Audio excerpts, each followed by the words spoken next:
bueno, se ve que es semana de exámenes. La semana de exámenes siempre sí se reduce la asistencia al Círculo Bastiat y además hoy y mañana en la Feria del Libro del Zócalo a estas horas se están presentando libros de la Fundación Naumann, que como ustedes saben es parte de la organizadora de este evento. Entonces supongo que alguna gente se fue a la presentación de los libros allá, que eran precisamente estas horas. Pero bueno, nosotros vamos a continuar aquí y vamos a entrarle ya de lleno al capítulo número 5 de los principios de economía política de Karl Menger. Capítulo 5 en el cual Menger nos presenta su teoría de los precios, ¿sí? Y con relación a la cual yo quisiera hacer una introducción, dar una especie de marco teórico para entender mejor este fenómeno tan importante en el mundo de la economía que son los precios. Y yo quisiera aquí responder fundamentalmente 4 preguntas. La primera es, ¿qué es un precio? Y por lo general cuando se hace la pregunta la gente responde en términos de costo y de valor. El precio es lo que cuestan las cosas o el precio es lo que valen las cosas.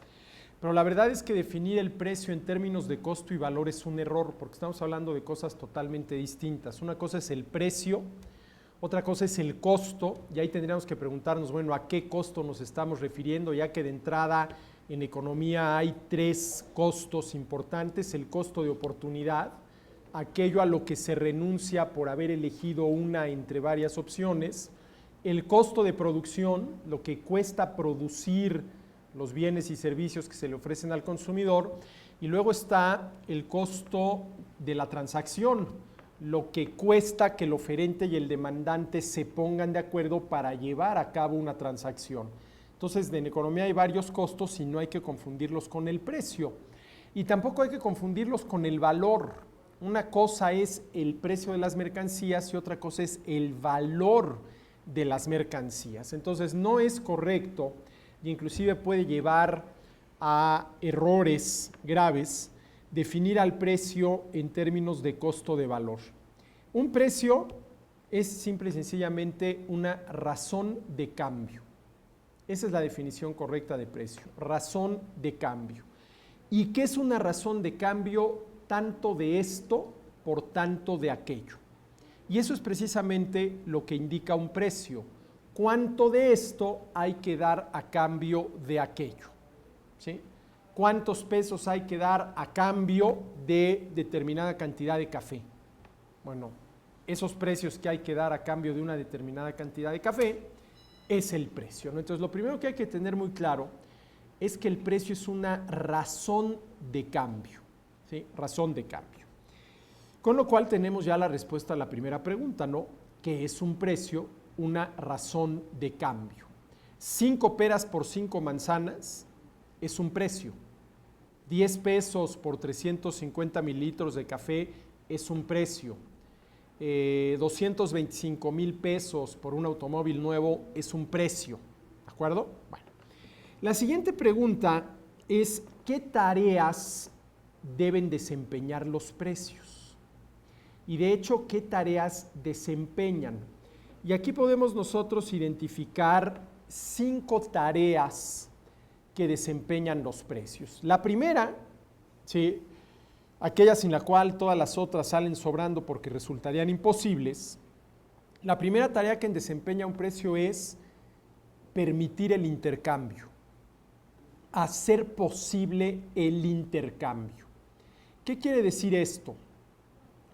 Que si el oferente y el demandante no se ponen de acuerdo en torno al precio, no llegan a determinar un precio, no llegan a un acuerdo de cuánto de esto por cuánto de aquello, simple y sencillamente no va a haber intercambio. Porque el intercambio no supone esto por aquello, supone tanto de esto por tanto de aquello, y esos tantos son los precios. Y para que haya intercambio entre el oferente y el demandante, tiene que darse ese acuerdo. ¿Cuándo no se da ese acuerdo? Y más adelante Menger lo señala muy claramente. Bueno, cuando el precio máximo que el consumidor está dispuesto a pagar está por debajo del precio mínimo al cual el oferente está dispuesto a vender. A ver, si yo, por una taza de café, por esta taza de café, no estoy dispuesto a pagar más de 15 pesos y el oferente no está dispuesto a vendérmela por menos de 20, bueno, pues nunca vamos a llegar a un precio. Es decir, de entrada no están dadas las condiciones para regatear y el regateo nos lleva a determinar un precio, ¿no? Entonces, si yo no estoy dispuesto a pagar más de 15 por esta taza de café y el oferente no está dispuesto a vendérmela por menos de 20, nunca vamos a llegar a establecer un precio, nunca nos vamos a poner de acuerdo y no va a haber intercambio. Entonces, la primera tarea que deben desempeñar los precios es permitir el intercambio. Si por alguna extrañísima razón, la que ustedes gusten y manden, si entre oferentes y demandantes no se pudiera llegar a ese acuerdo, no habría intercambios. No habría intercambios, ¿no? De ahí la importancia de los precios. De ahí la importancia de los precios, ¿sí? Bueno. La segunda tarea que deben desempeñar los precios es racionar el mercado. Y racionar el mercado quiere decir solucionar cualquier situación o de escasez o de sobreoferta. Un mercado puede estar, adelante, en tres condiciones. Si la cantidad demandada es igual a la cantidad ofrecida, ese mercado está en equilibrio. Si la cantidad demandada es mayor que la cantidad ofrecida, en ese mercado hay escasez. Y si al contrario la cantidad ofrecida es mayor que la cantidad demandada, en ese mercado hay sobreoferta. Y tanto la escasez como la sobreoferta son situaciones antieconómicas, ¿sí? La primera, porque supone, en el caso de la escasez, que no se están usando todos los recursos que deberían utilizarse para producir ese bien y servicio, ¿sí?, que los consumidores están demandando. Y eso por definición es una situación antieconómica, ¿sí? Y en el caso de la sobreoferta, se están usando más recursos para producir esos bienes y servicios de lo que los consumidores quieren demandar, y eso también es una situación antieconómica. Entonces, esas dos situaciones antieconómicas hay que resolverlas. ¿Y cómo se resuelven? Con los movimientos de los precios. Allí donde hay escasez, el precio tiende a aumentar. Conforme aumenta el precio, ¿sí?, va disminuyendo la cantidad demandada y aumentando la cantidad ofrecida. Se va solucionando el problema de la escasez hasta que se llegue a una situación de equilibrio. Y ahí donde hay sobreoferta, ¿qué sucede? Los precios tienen que bajar. Conforme los precios bajan, va aumentando la cantidad demandada, más consumidores están dispuestos a comprar a un precio menor y va disminuyendo la cantidad ofrecida, y esa es la manera de resolver una situación de sobreoferta. Entonces, la segunda tarea que deben desempeñar los precios es racionar el mercado. Tienen que racionar el mercado, ¿sí? La tercera tarea que desempeñan los precios es reflejar la apreciación, y esta es la palabra correcta, apreciación de los consumidores. El precio que un consumidor está dispuesto a pagar por una mercancía refleja cuánto aprecia ese consumidor esa mercancía, ¿sí? Vamos a suponer una mercancía X y dos consumidores que tienen exactamente el mismo poder adquisitivo. Si uno está dispuesto a pagar el doble de precio que el otro por esa misma mercancía y no hay una diferencia en los ingresos, ¿eso qué nos indica? Pues que el que está dispuesto a pagar un mayor precio aprecia más la mercancía que el otro. Ahora, ya porque la aprecie, ese ya no es tanto asunto de la economía, sino de la psicología, o vayamos a saber de qué, ¿sí? Ahora, una cosa interesante e importante es que la apreciación del consumidor está dada por dos variables. Primero que nada, la necesidad. Uno aprecia aquello que necesita. El enfermo aprecia la medicina porque con la medicina satisface la necesidad que tiene de curarse. Pero la apreciación no depende nada más de la necesidad, entendiendo por apreciación el precio que uno está dispuesto a pagar por la mercancía que se le está ofreciendo. Además de la necesidad, sí, pues hay que tomar en cuenta el poder adquisitivo de la persona, ¿no? Yo puedo necesitar mucho algo que si no tengo el dinero suficiente para comprarlo, pues me voy a quedar con las ganas. Entonces, la apreciación está compuesta de estos dos elementos. El querer, que tiene que ver con la necesidad, y el poder, que tiene que ver con el poder adquisitivo, ¿sí? Entonces, el precio que un consumidor está dispuesto a pagar por alguna mercancía, lo que hace es reflejar cuánto aprecia ese consumidor esa mercancía, ¿sí? Y esa es una tarea que los precios, sin duda alguna, realizan, reflejan la apreciación de los consumidores. La cuarta tarea que desempeñan los precios es que reflejan la competitividad de los productores, ¿sí? Vamos a suponer 5 oferentes de un bien sustituto, refrescos de cola, ¿sí? Aquel que puede ofrecer su producto a un menor precio es más competitivo que los demás. ¿Y qué está reflejando ese menor precio al que es capaz de ofrecer su producto? Su competitividad, ¿sí? Yo soy más competitivo y por eso puedo ofrecer a menores precios, ¿no? Entonces, de entrada, los precios desempeñan 4 tareas: permitir el intercambio, racionar el mercado, reflejar la apreciación del consumidor, reflejar la competitividad de los productores o oferentes, y hay una quinta tarea que es la de guiar las decisiones de los agentes económicos. Los precios guían las decisiones de los agentes económicos, sobre todo los movimientos en los precios. Tal vez la baja en el precio de una mercancía sea la señal que el consumidor esté esperando para salir a comprarla. Entonces, la baja en el precio guía el comportamiento de ese consumidor. El alza en el precio puede guiar el comportamiento de un oferente. Oye, a este precio mayor al que ya se está ofreciendo esta mercancía, sí me conviene producirlo, porque a lo mejor estoy obteniendo una ganancia extraordinaria, ¿no? Entonces, los movimientos en los precios guían las decisiones de los agentes económicos, ¿de acuerdo? Y esas son las 5 tareas que desempeñan los precios. Esas son las 5 tareas que desempeñan los precios. Con lo cual, ya tenemos la respuesta a 2 de las 4 preguntas. La primera pregunta era, ¿qué es un precio? Respuesta, una razón de cambio, tanto de esto por tanto de aquello. La segunda pregunta era, ¿qué tareas desempeñan los precios? Ya tenemos las 5 respuestas. Permitir el intercambio, racionar el mercado, reflejar la apreciación de los consumidores, reflejar la competitividad de los oferentes y guiar las decisiones de los agentes económicos. ¿Cuál es la tercera pregunta?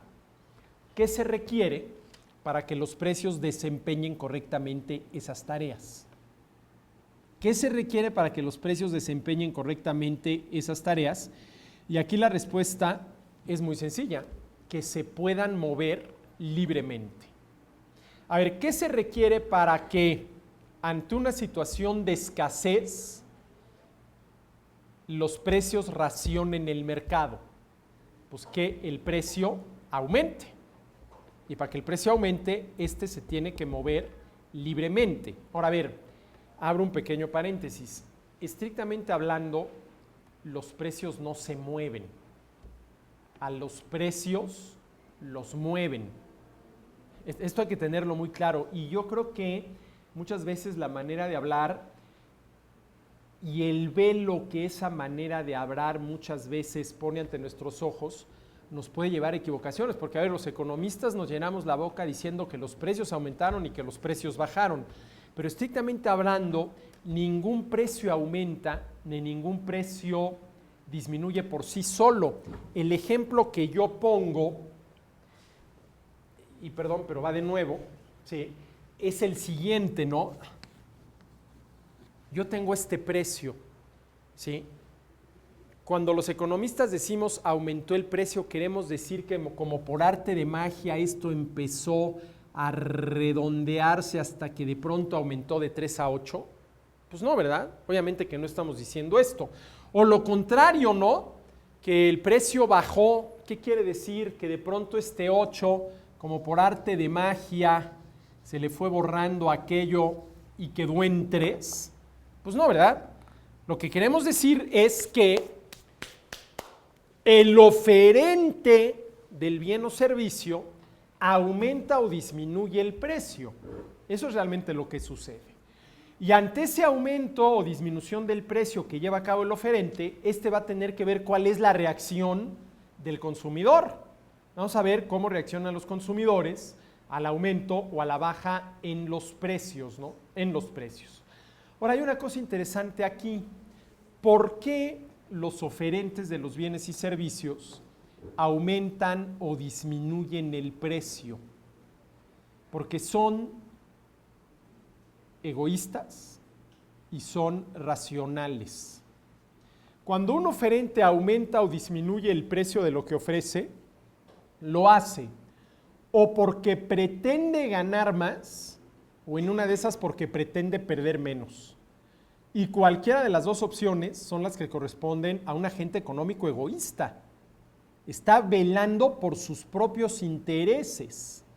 Pero además de egoísta es racional, en el sentido de que ya entendió ciertas leyes de la economía, como la ley de la oferta y la demanda, y sabe qué hay que hacer con los precios, por ejemplo, cuando en un mercado hay escasez o cuando en ese mercado hay sobreoferta, ¿sí?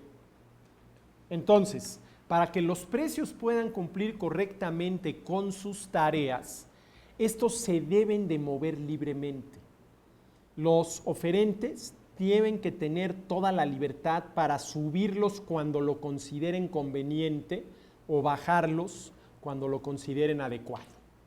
En la medida en que se impide o limita que los oferentes muevan los precios según lo consideren adecuado, y lo consideran adecuado según las situaciones del mercado, según haya escasez o sobreoferta, se está impidiendo que los precios desempeñen esa segunda tarea, que es racionar el mercado. Entonces, la respuesta a la pregunta, ¿qué se requiere para que los precios realicen correctamente sus tareas?, es que se le permita a los oferentes aumentarlos o disminuirlos según lo consideren conveniente. Ahora, a ver, esto de que se le permita a los oferentes mover los precios según lo consideren conveniente, ¿quiere decir que son los oferentes quienes tienen el total y absoluto poder para determinar los precios? No. Lo que sí tienen es la primera palabra, como a mí me gusta decirlo, ¿no? La primera palabra la tienen los oferentes. Bueno, yo voy a ofrecer esto de entrada a este precio, que es el precio al que me conviene porque es el que me permitiría maximizar la utilidad, pero luego tengo que ver yo cuál va a ser la reacción de los consumidores a ese precio, ¿no?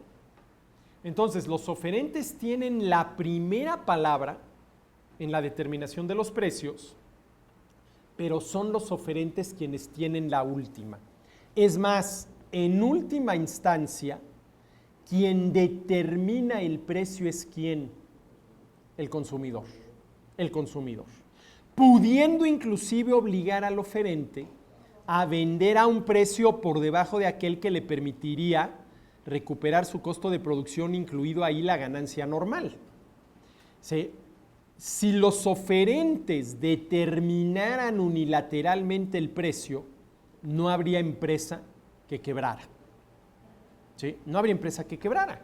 porque obviamente siempre pondrían un precio, ¿sí?, al cual el producto se vendería y podrán no obtener ganancias extraordinarias, pero no quebrarían. Y desde el momento en que hay empresas que quiebran, pues esto muestra de que no son los oferentes quienes tienen la última palabra en materia de precios, ¿sí? Bueno, y a ver, la última pregunta, ¿sí? ¿Cómo se fijan los precios? ¿Cómo se fijan los precios? Bueno, de alguna manera ya la respondí. La primera palabra en la fijación de precios la tienen los oferentes. ¿Qué quiere decir? Yo produzco la mercancía X, por primera vez va a aparecer esa mercancía en el mercado, ¿sí? Yo, oferente, decido a qué precio la voy a ofrecer. Yo tengo la primera palabra. Pero una vez que la mercancía está ofreciéndosele al consumidor y llega y se enfrenta a la mercancía y sobre todo se enfrenta al precio, y yo creo que no exagero cuando digo que los consumidores nos enfrentamos a los precios porque los precios son obstáculos que hay que sobrellevar para poder consumir. Una vez que el consumidor llega frente a la mercancía y ve el precio, el oferente tiene que ver pues, cuál va a ser la reacción del consumidor, ¿no? Vamos a suponer que a ese precio la mercancía lleva ya 3 semanas ofreciéndose en el mercado y no se ha vendido una sola unidad. Bueno, pues tal vez el problema sea el precio, ¿no?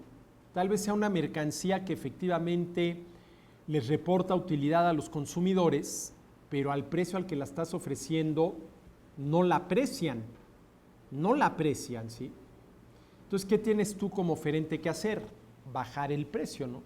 Y conforme vayas bajando el precio, si la mercancía realmente satisface alguna necesidad, gusto, deseo o capricho, tarde o temprano van a empezar a aparecer los consumidores, tarde o temprano.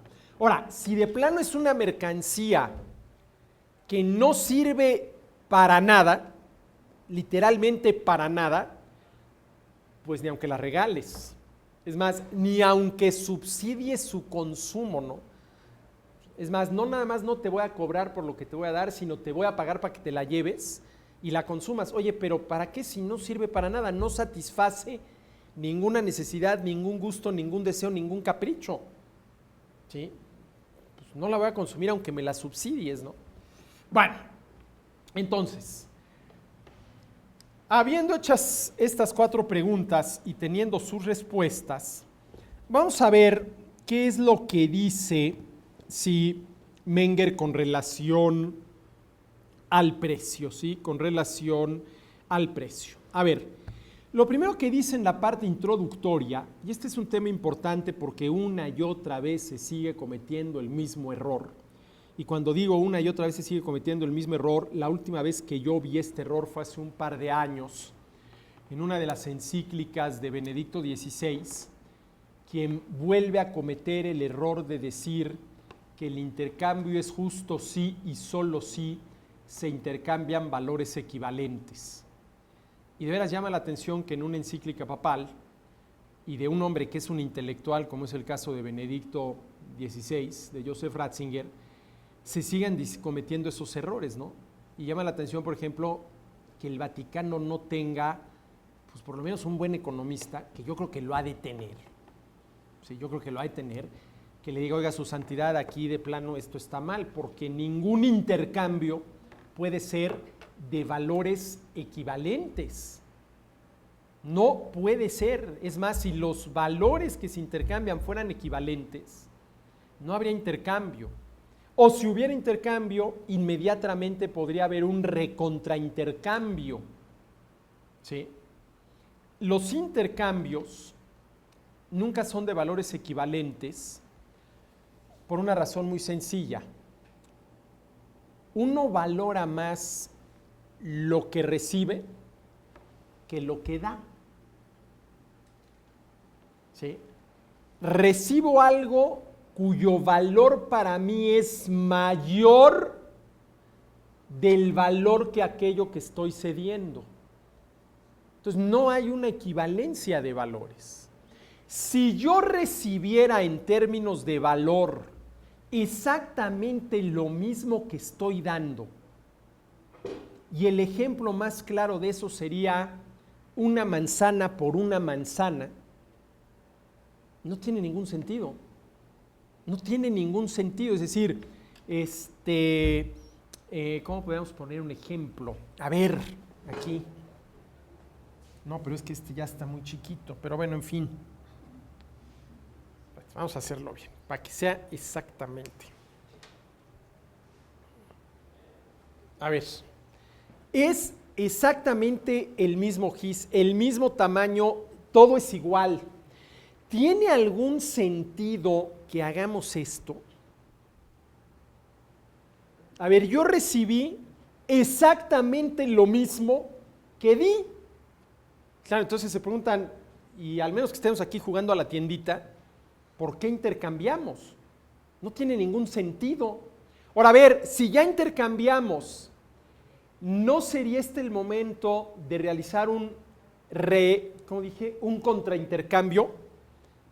Pues sí, porque acabamos con lo mismo. O sea, no tiene absolutamente ningún sentido. Ahora, a ver, esto otro. Aquí estamos hablando de bienes sustitutos, pero no son los mismos. Ese es un ¿qué? Un iPhone y este es una BlackBerry. Estamos hablando, aquí sí tendría sentido que hacer esto. ¿Sí? Si hacemos esto, quiere decir que yo valoro más el iPhone que la BlackBerry y viceversa, ella valora más la BlackBerry que el iPhone. Ahí sí tendría sentido, ¿sí? Pero aquí hubo el recontraintercambio, pero por razones obvias, ¿sí? Pero no tiene ningún sentido, ¿sí?, intercambiar lo mismo, insisto, al menos que queramos jugar a la tiendita, ¿no? Pero ni siquiera los niños que juegan a la tiendita creo que intercambiarán en este sentido, ¿no? Y a ver, dame algo distinto, ¿no? ¿Sí? Dame un gansito por 2 pingüinos o algo así, pero no gansito por gansito, ¿sí? Bueno, entonces, a ver, lo primero que dice Menger, para empezar, es precisamente esto. Dice, la verdad, esto lo dice en la página 171, después de haber puesto un ejemplo al respecto, es que esta supuesta igualdad del valor de dos cantidades de bienes que se intercambian no existe en parte alguna. Nunca se intercambian valores equivalentes. Se valora más lo que se recibe que lo que se da. Y esa es la razón por la cual uno acaba, ¿qué?, ganando en el intercambio. A ver, ¿tienes todavía tu GIS? ¿Sí? A ver, ahí va. Fíjense. Venga. ¿Qué gané yo con este intercambio? Nada, absolutamente nada. ¿Qué ganó ella? Absolutamente nada. ¿Sí? No tiene sentido. Es más, ¿cuál es la primera ley en términos misesianos, por von Mises, de la acción humana? Siempre actuamos ¿con qué objetivo, con qué fin? De mejorar nuestra situación. Y si nosotros nos tomamos la molestia de realizar esto y resulta que no mejoramos absolutamente nada, esto es un sinsentido. Desde el punto de vista de las leyes y la lógica de la acción humana, no se entiende, ¿no? No se entiende, ¿sí? Bueno, entonces, esto es lo primero que Menger deja muy claro, ¿no?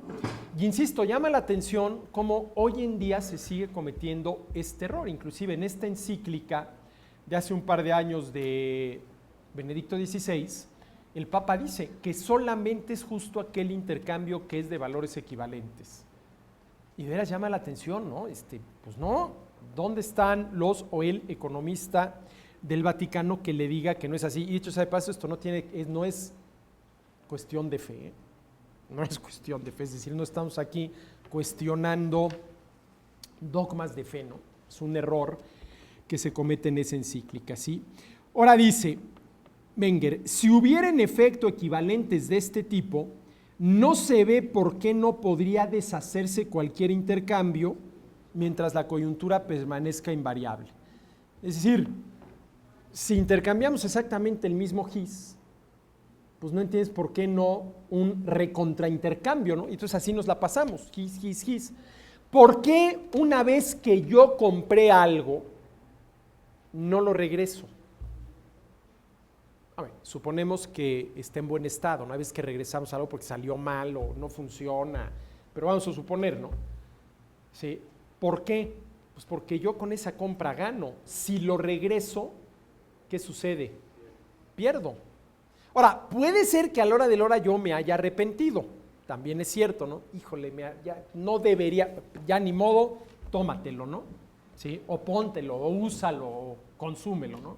Pero por lo general no, ¿sí? De vez en cuando sí nos arrepentimos, ¿no?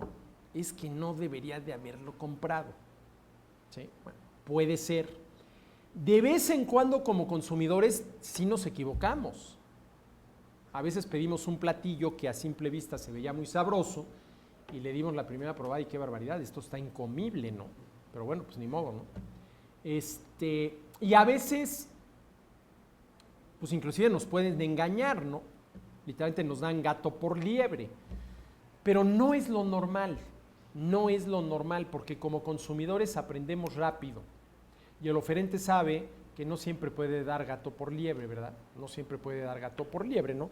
Entonces, bueno, lo primero que dice Menger es que hay que desechar esta idea equivocada de que los intercambios justos son aquellos que suponen intercambio de valores equivalentes, ¿sí? De valores equivalentes. Bueno, y una vez que aclare este asunto, dice Menger lo siguiente: la teoría de los precios debe esforzarse por mostrar cómo los hombres, llevados por el deseo de satisfacer del mejor modo posible sus necesidades, entregan unas determinadas cantidades de sus bienes por otras cantidades. En pocas palabras, lo que está diciendo Menger es que la teoría de los precios debe mostrar cómo se forman los precios, cómo se forman los precios, ¿sí? Ahora, lo interesante del caso es que Menger considera tres posibilidades, y déjenme ponerlas aquí en el pizarrón, perdón, cuatro posibilidades. Dice, vamos a considerar la primera posibilidad que él llama de dos sujetos aislados. Sería el caso, por ejemplo, de la compraventa de un coche usado, ¿no? Yo le voy a vender a uno de ustedes, a Felipe, mi coche. Bueno, pues tenemos que llegar a un precio, ¿no? Tenemos que determinar el precio al cual vamos a llevar a cabo la transacción, ¿sí? Luego, la segunda opción sería la del monopolio. Y el monopolio es una situación en la cual hay competencia unilateral de consumidores. Competencia unilateral de consumidores, ¿no? Es decir, ahí donde hay monopolio, hay un solo oferente, la competencia se da por el lado de los consumidores. La otra opción sería la del monopsonio. El monopsonio es aquel mercado donde hay un solo vendedor, perdón, hay un solo comprador, ¿sí? Hay un solo comprador. Y si por el lado de la compra hay monopsonio, ¿qué es lo que tenemos por el lado de la oferta? Competencia unilateral. Competencia unilateral de ¿qué? Oferentes. Competencia unilateral de oferentes. A ver, ¿cuál sería un típico ejemplo de monopolio? Una subasta de obras de arte. Suponiendo que se subastara la Mona Lisa, la Gioconda, por definición hay nada más una, ¿sí? El mercado de la Mona Lisa es un mercado monopólico. Ojo, no solamente porque hay un solo productor de Mona Lisas, que fue Leonardo, sino porque no hay más que una Mona Lisa, y es el colmo del monopolio. Hay un solo productor, o hubo un solo productor, que fue Leonardo da Vinci, Y además hay una sola. Original hay una sola. Copias podrá haber muchas, pero original hay una copia. Entonces, este sería, por ejemplo, el caso de una subasta de obras de arte. El monopsonio, por ejemplo, la demanda de segundos pisos en el periférico en la Ciudad de México. Ese es un mercado monopsónico. ¿Quién es el único que demanda, el único comprador de segundos pisos en el periférico en la Ciudad de México? El gobierno de la Ciudad de México es el único que demanda esas obras de infraestructura.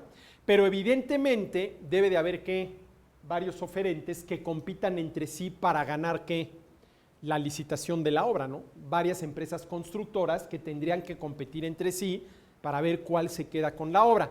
¿Y cuál sería la cuarta opción? La de competencia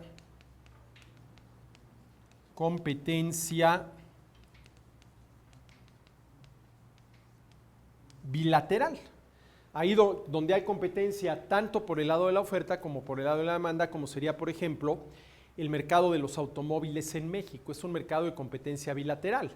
Hay muchas empresas productoras de automóviles que compiten entre sí.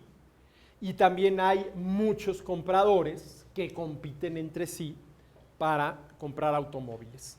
Y claro, Menger no la considera, pero podríamos considerar una quinta opción. ¿Cuál sería? ¿Cuál nos falta? A ver, siguiendo esta lógica. Monopolio y monopsonio, ¿no? Un mercado en el cual hay un solo oferente y para ese producto ofrecido monopólicamente no hay más que un solo comprador. Ahorita no se me ocurre algún ejemplo de la vida real, pero seguramente los hay, ¿no? Seguramente los hay.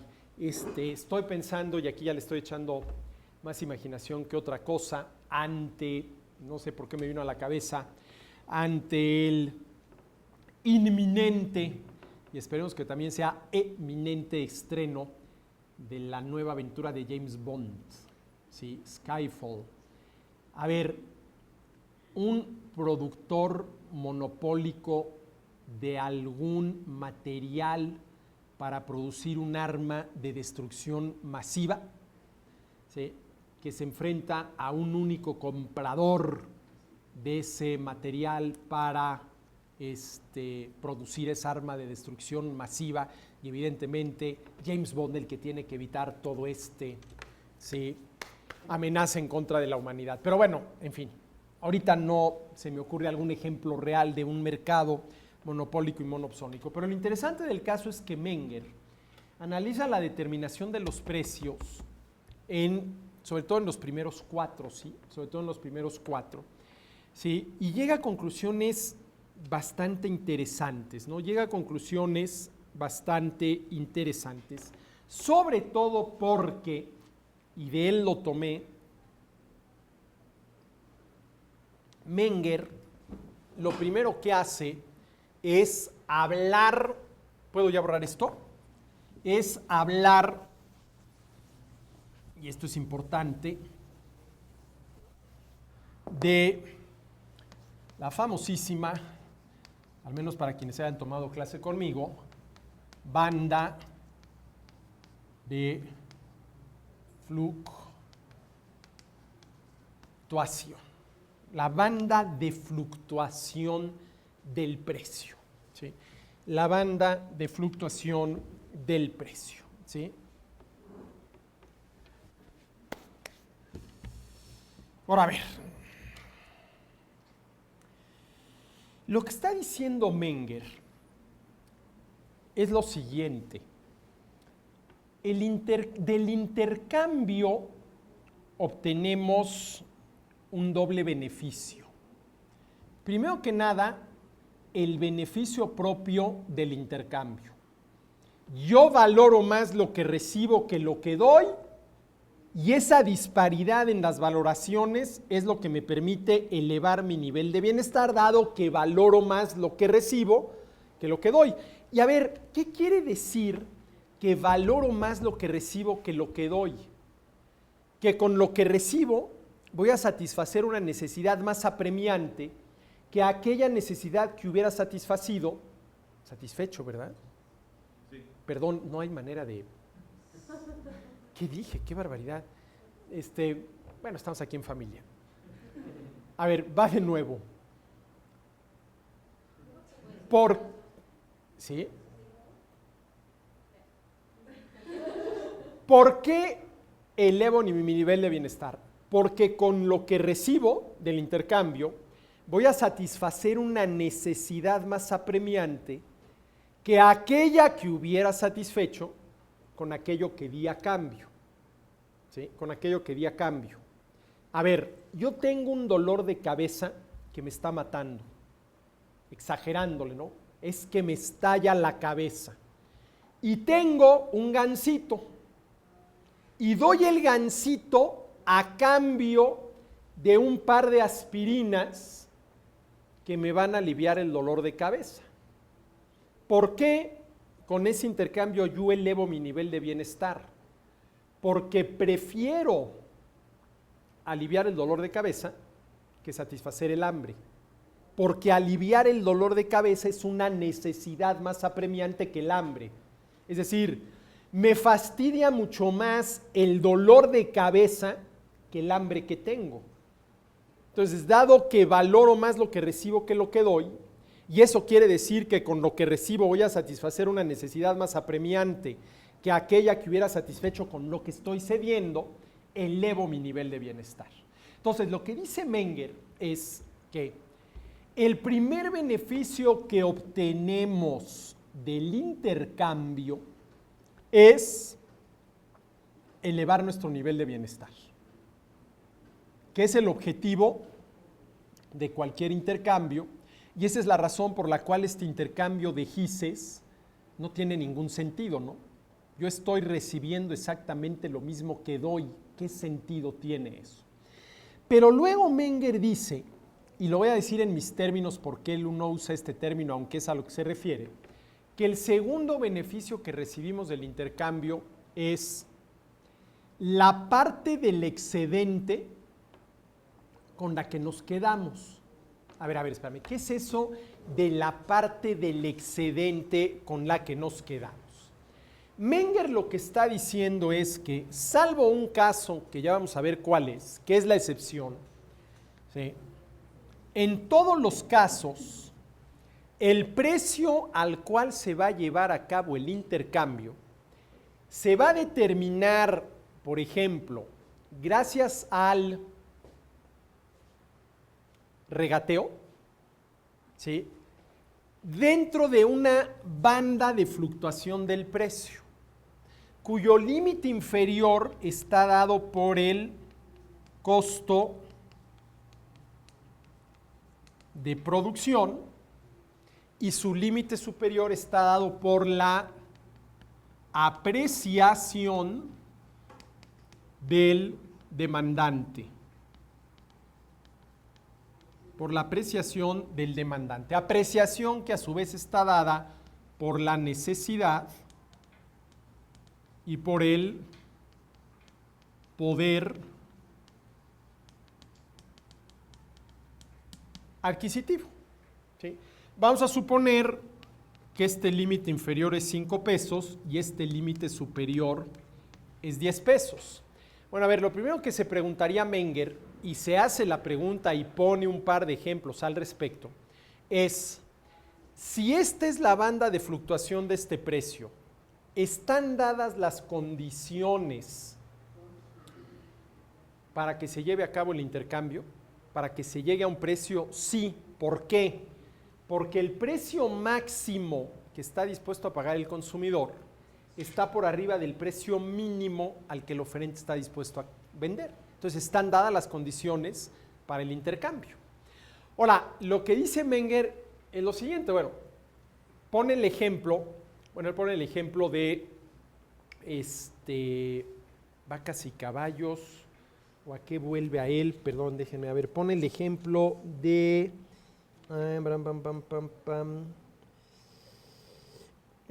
celemines de grano y cántaros de vino. Celemines de grano, el celemín es una medida de granos, y cántaros de vino. Ah, y otra cosa muy interesante. Menger explica todo esto sin utilizar el dinero, sin meter el dinero. Lo explica todo en términos de ¿qué? De trueque, de celemines de trigo, sacos de trigo, a cambio de cántaros de vino, ¿no? Y eso es interesante porque de entrada Menger está eliminando las distorsiones que pueda introducir el dinero, ¿no? A veces el dinero no nos permite ver bien qué es realmente el intercambio y qué supone realmente el intercambio. Y Menger explica todo esto, insisto, en función del trueque, no mete el dinero. Yo aquí ya lo hago en términos de dinero porque, bueno, creo que resulta más fácil manejar dinero que celemines de trigo y cántaros de vino, además de que nos da hambre y sed, ¿sí? Y luego resulta inclusive contraproducente, ¿sí? Ahora, a ver, ¿qué es lo que está diciendo Menger? ¿Sí? Que el consumidor y el oferente van a regatear y van a llegar a establecer un precio que puede ir de 5 a 10. Y Menger aquí hace un supuesto con el cual yo no estoy muy de acuerdo. Menger dice que al final de cuentas, el precio al cual se va a llegar por el regateo va a andar por los 7.50. ¿Sí? A ver, ¿qué está suponiendo Menger para decir que el precio al final de cuentas va a andar rondando los 7.50, no pegándole al 10, no pegándole al 5? ¿Qué supuesto está haciendo? Que el poder, la habilidad, la capacidad, la maña, el colmillo de regateo de estos dos agentes económicos es el mismo, que tienen la misma capacidad de regateo. Aunque el oferente sabe a lo que está dispuesto a pagar el consumidor y el consumidor él sabe el costo de producción. Así es, pero ¿eso lo van a llegar a saber? No, porque yo, consumidor, nunca le voy a revelar al oferente cuál es el precio máximo que estoy dispuesto a pagar. Porque ¿qué me va a decir él? Ay, mira nada más qué coincidencia, qué chiquito es el mundo. Ese es el precio mínimo al cual yo estaba dispuesto a venderte. Y el oferente tampoco le va a revelar al consumidor, oye, yo por menos de 5 pesos no te lo vendo. ¿Qué le va a decir el consumidor inmediatamente? Sobre todo si es avispado. Qué barbaridad, y mira qué coincidencia, era el precio máximo que yo estaba dispuesto a pagarte, ¿no? Es más, el precio máximo era 4,99, pero bueno, por un centavito estoy dispuesto a volarme las trancas y 5. Entonces, lo que está suponiendo Menger es que el poder de regateo de las dos partes es igual. Ahora, claro, si es igual, si tienen la misma habilidad para regatear, pues entonces muy probablemente el precio va a acabar alrededor de 7.50. Pero ¿qué sucede si el oferente regatea mejor que el consumidor? No. Si el oferente regatea mejor que el consumidor, si el vendedor regatea mejor que el comprador, el precio ¿qué? Se va a acercar a los 10 pesos. Y viceversa, si el que regatea mejor es el comprador, el precio ¿qué? Se va a acercar más abajo, ¿no? Bueno, eso es lo que dice Menger. Al final de cuentas, el precio va a andar por la media.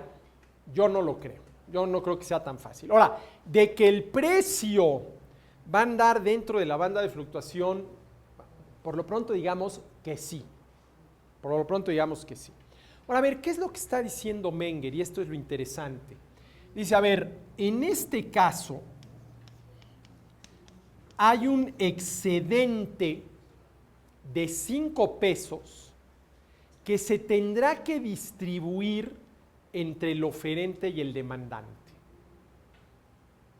¿Sí? En todo intercambio, dice Menger, salvo una excepción que él no considera, pero yo creo que da por descontado que se entiende, en todo intercambio, dice Menger, hay un excedente de dinero que es igual, ¿sí?, a la resta del precio máximo que el consumidor está dispuesto a pagar, menos el precio mínimo al que el oferente está dispuesto a vender.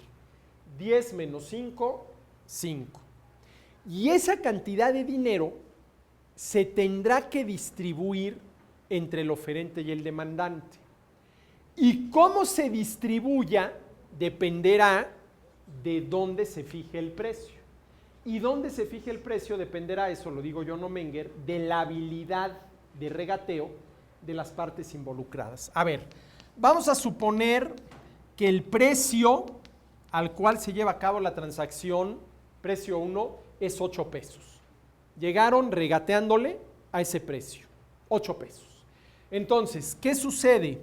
Hay un excedente del consumidor. ¿Cómo define Menger al excedente del consumidor? La diferencia entre el precio máximo que el consumidor estaba dispuesto a pagar y el precio que realmente pagó. El consumidor estaba dispuesto a pagar hasta 10 pesos, pagó nada más 8, obtuvo un excedente de ¿cuánto? De 2.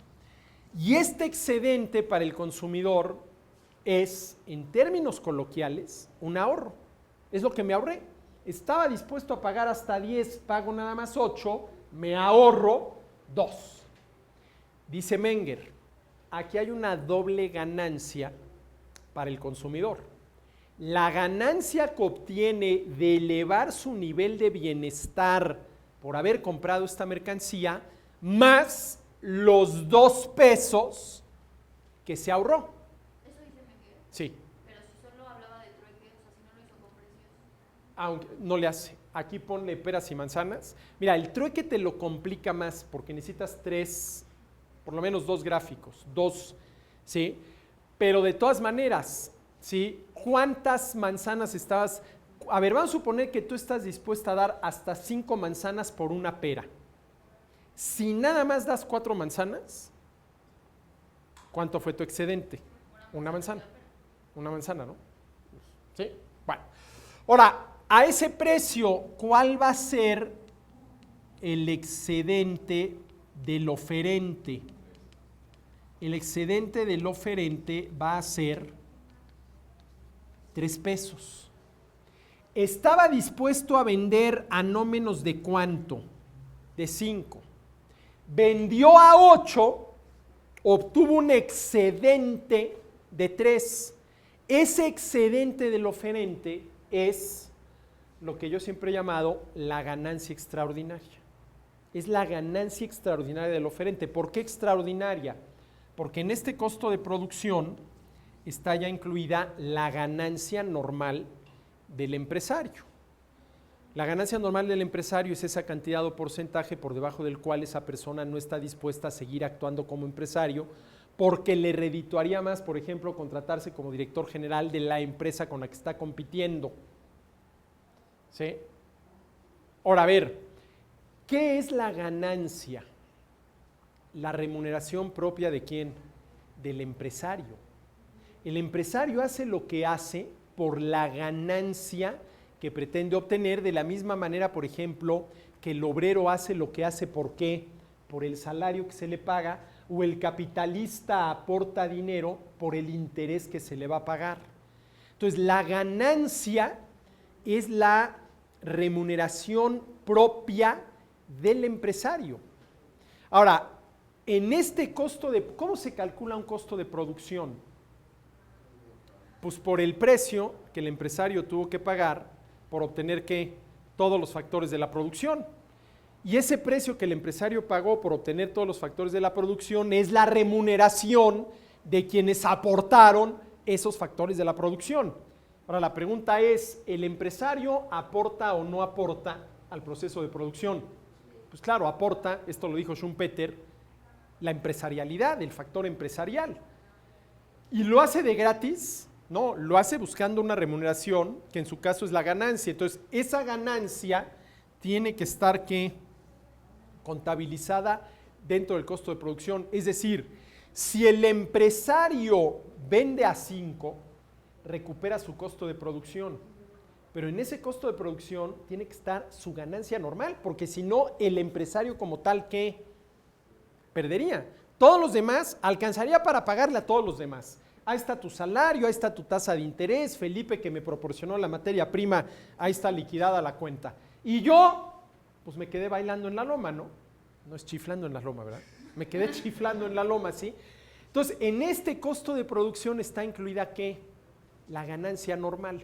Todo lo que exceda a esto es que una ganancia extraordinaria.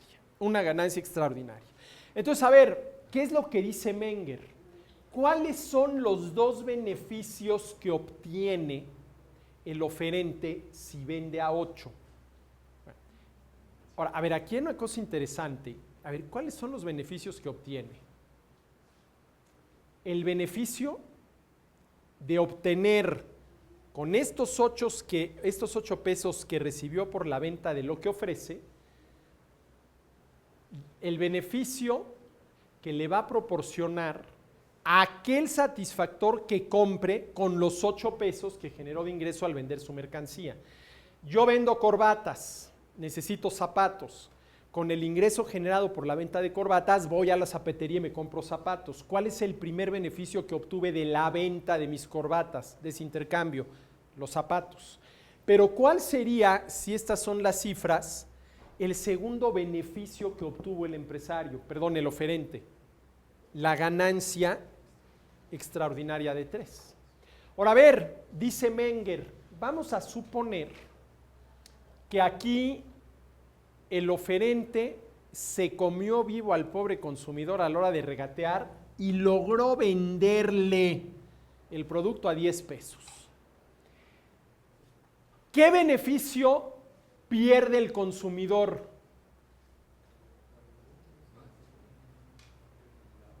El del excedente. Es decir, ya no se ahorró, ya no obtuvo parte del excedente. Todos estos 5 pesos se los quedó ¿quién? El oferente. Pero la pregunta es, si el consumidor tiene que pagar los 10 pesos, ¿sigue obteniendo beneficio del intercambio? Sí, claro que sí. Eso que compró, con lo cual va a satisfacer una necesidad. Ahora, a la inversa, el consumidor se comió vivo al oferente y el precio se determinó en 5. ¿Qué beneficio deja de obtener el oferente? La ganancia extraordinaria, su excedente. Pero aún así, ¿obtiene algún beneficio del intercambio? Claro que sí. Bueno, todo esto, ¿sí?, está en Menger. Y miren, déjenme leerles esto, que lo pesqué en un artículo que estaba leyendo hoy en la mañana, pero me llamó la atención y viene muy al cuento. Bueno, ustedes saben, porque ya lo he dicho varias veces, que Menger es el fundador de la llamada Escuela Austriaca de Economía. Y dice este texto, dice, la teoría económica de la escuela austriaca era marcadamente diferente de la teoría de la escuela clásica, ¿sí? Y no solamente en lo que a la teoría del valor se refiere, ¿sí? Dice, la teoría clásica de la economía, especialmente tal y como la formuló David Ricardo, era profundamente irreal. Irreal. Es más, aquí mencionan a David Ricardo, hacen referencia sobre todo a David Ricardo. A ver, nosotros podríamos considerar 4 grandes economistas dentro de la tradición clásica británica. Adam Smith, David Ricardo, Thomas Robert Malthus y John Stuart Mill. Serían como los 4, ¿sí? Al final de cuentas, el que más influyó en el siglo XIX, si usted me dijera, no, a ver, ¿quién fue el economista del siglo XIX? David Ricardo, el que más influencia tuvo, ¿sí? Y David Ricardo fue un economista muy interesante porque tuvo enormes aciertos. La teoría de las ventajas comparativas del comercio, que desde mi punto de vista es la más importante de las teorías económicas, pero también tuvo errores garrafales, ¿no? Fue un economista en ese sentido muy polémico, digámoslo así, ¿no? Y por ahí se dice que una vez le preguntaron a Ricardo, yo nunca he encontrado, esto se me hace que es más un, ¿cómo se dice? Un mito, una leyenda urbana o algo así, pero se dice que una vez le preguntaron a Ricardo, oye Ricardo, ¿y si tu teoría no concuerda con la realidad. Y dicen que Ricardo respondió, pues tanto peor para la realidad. No creo que Ricardo haya respondido esa tontería, ¿no? Oye, es que ahorita es de noche. Oye, es que ve el sol, ¿no? Pues tanto peor para la realidad porque ahorita es de noche. Bueno, ¿cómo que tanto peor para la realidad si todavía es de día, no? Pero bueno, lo que sí es que David Ricardo tuvo algunos supuestos francamente irreales, etcétera, etcétera, ¿sí? Ahora dice, Menger, sin embargo, para explicar la formación de los precios, tal y como ésta ocurre realmente en los mercados, ¿sí?, fue muy cuidadoso al introducir en su teoría condiciones y supuestos basados en la realidad que estaba dispuesto a explicar. En contra de la teoría ricardiana, la teoría mengeriana de los precios es una teoría realista. A ver, ¿sí o no? Sí, que esto de entrada es una, a ver, es más, ni siquiera voy a llamarle teoría, es una explicación realista en el sentido de que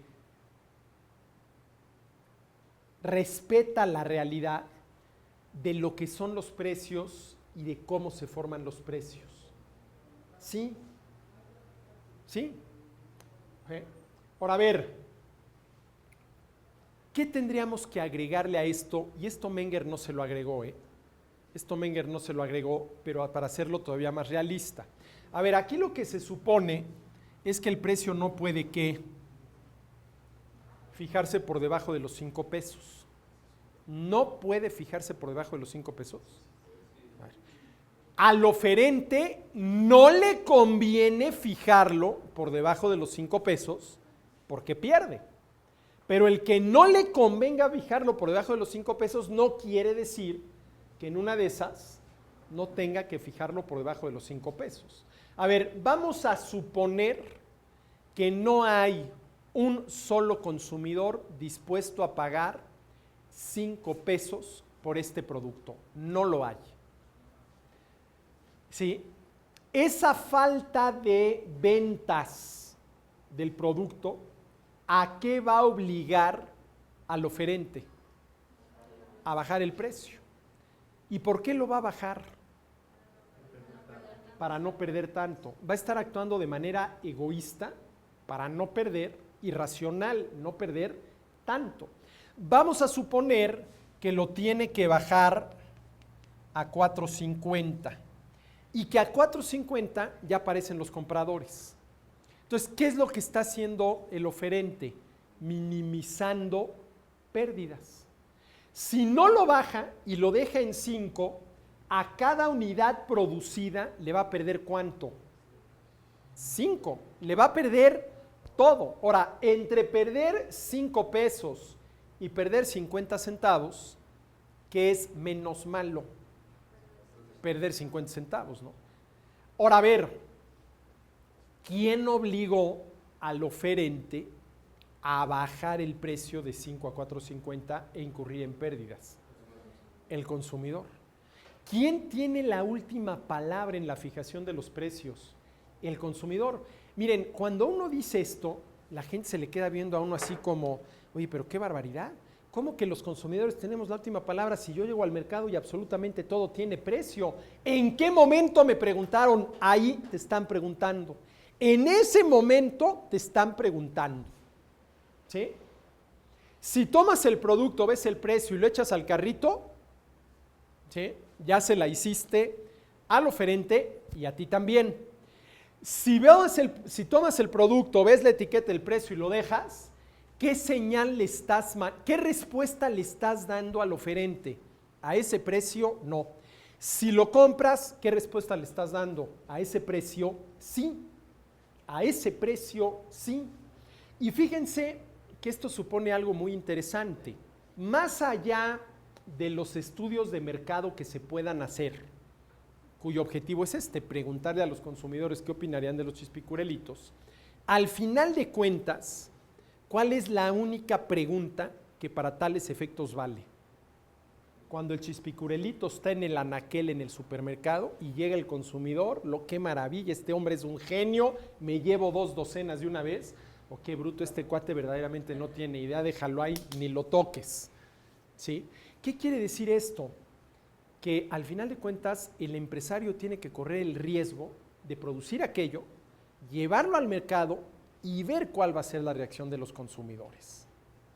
Y parte de la reacción de los consumidores tiene que ver con ¿qué? Con el precio, ¿no? Tiene que ver con el precio. A ver, yo valoro el café, sí valoro el café, pero si alguien me ofrece una taza de café de ese tamaño a 1,500 pesos, no la voy a comprar. Y el problema no es el café, el problema es el precio al que me estás ofreciendo el café. Entonces, el problema puede ser el precio. Ahora, el problema puede ser la mercancía, ¿no? Chispicurelitos. Hasta el nombre es feo. Hasta el nombre es feo, ¿no?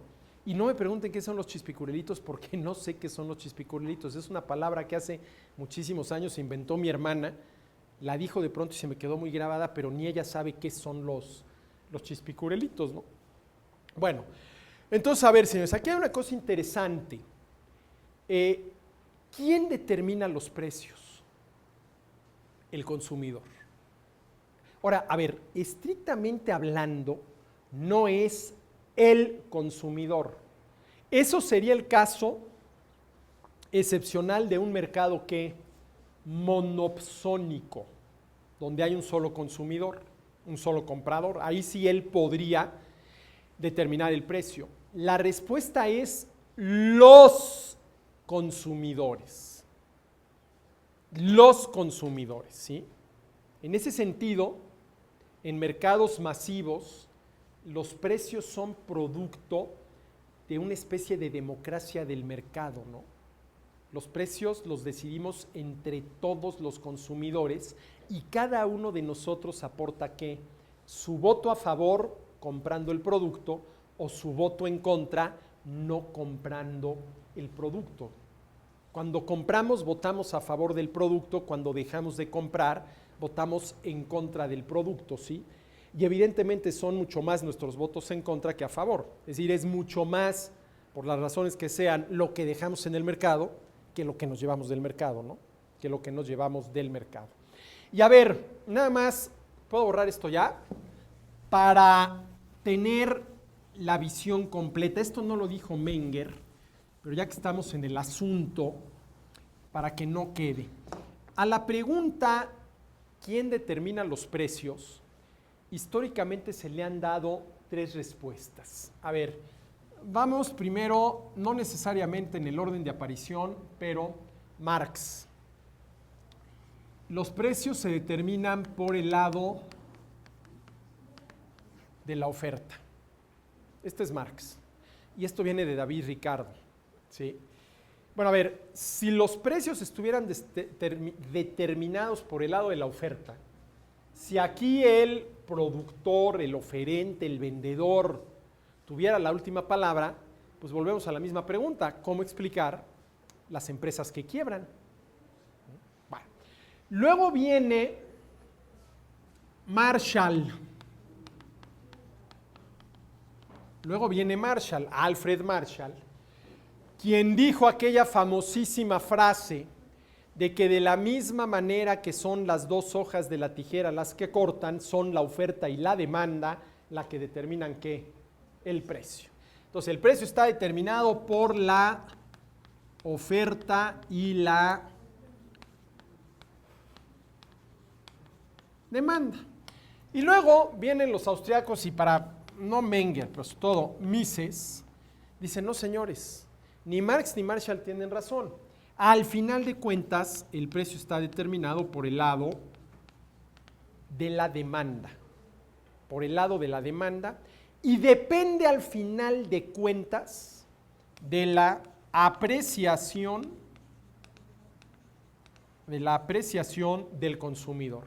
Y por lo tanto, de un valor, de un elemento subjetivo, que es la valoración del consumidor, y de otro elemento objetivo, que será ¿cuál? Su poder de compra. Ahora, a ver, ¿qué es lo que se enseña en las escuelas y facultades de economía? Marshall. Pues les están enseñando una barbaridad. Y por eso estamos como estamos. Es más, a ver, de aquí de lo de Marshall surge la famosa grafiquita. Esta es la curva de ¿qué? De demanda, y esta es la curva de oferta. Ahora fíjense, según esta gráfica, ¿cuántos precios de equilibrio puede haber? Uno, y nada más que ¿qué? Que uno. ¿Sí? Y esa sería la cantidad de demanda de equilibrio. Bueno, a ver, si aceptamos, y no veo cómo lo neguemos, que en la gran mayoría de los casos hay una banda de fluctuación, ¿cuál sería la gráfica correcta de aquello?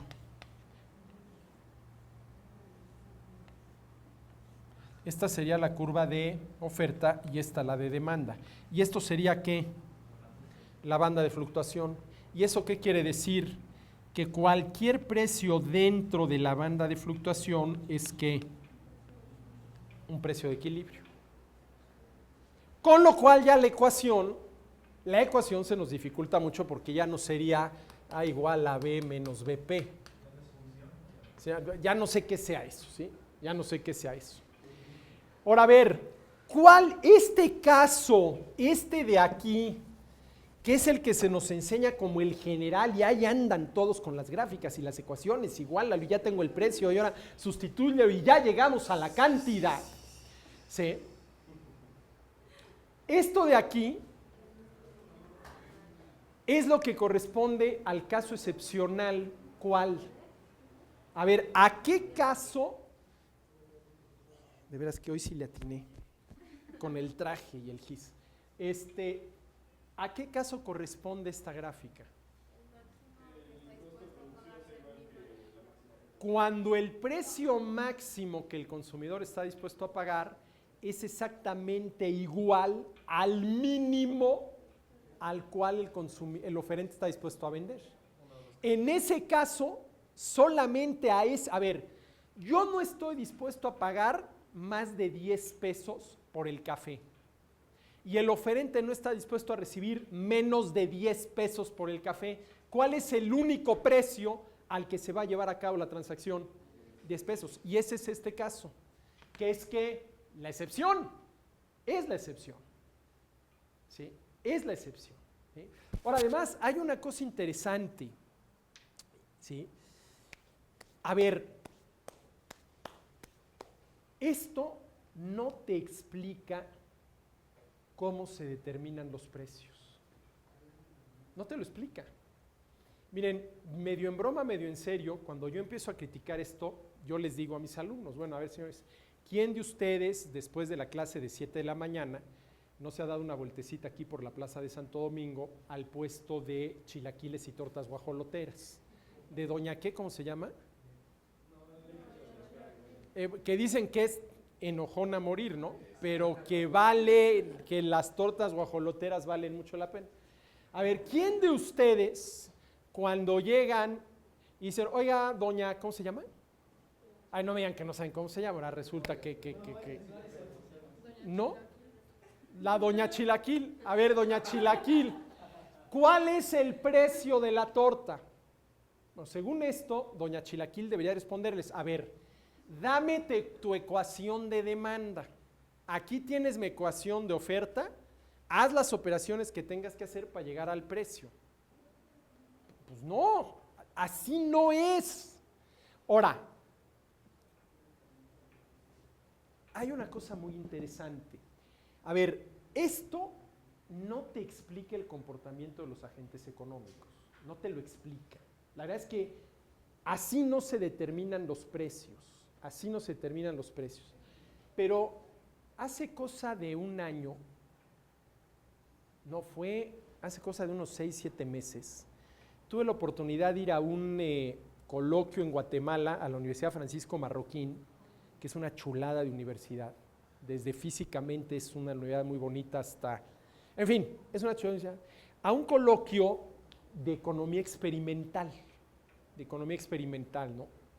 Y uno de los experimentos que se hicieron, y tienen un salón especial para eso, todos se hacen con computadora, dijeron, a ver, ustedes van a ser el grupo de los oferentes, y aquí tienen, y todo en la computadora, tienes 100 pesos, y ustedes son los grupos de los oferentes, ustedes son consumidores oferentes, y ustedes van a vender estas mercancías, ¿sí? Y entonces, ¿sí?, van a ir simulando un mercado. Hay todas unas reglas del juego que hay que seguir, hay reglas de cómo opera el mercado, qué puedes hacer, qué no puedes hacer. Y entonces efectivamente se van vendiendo y comprando las mercancías.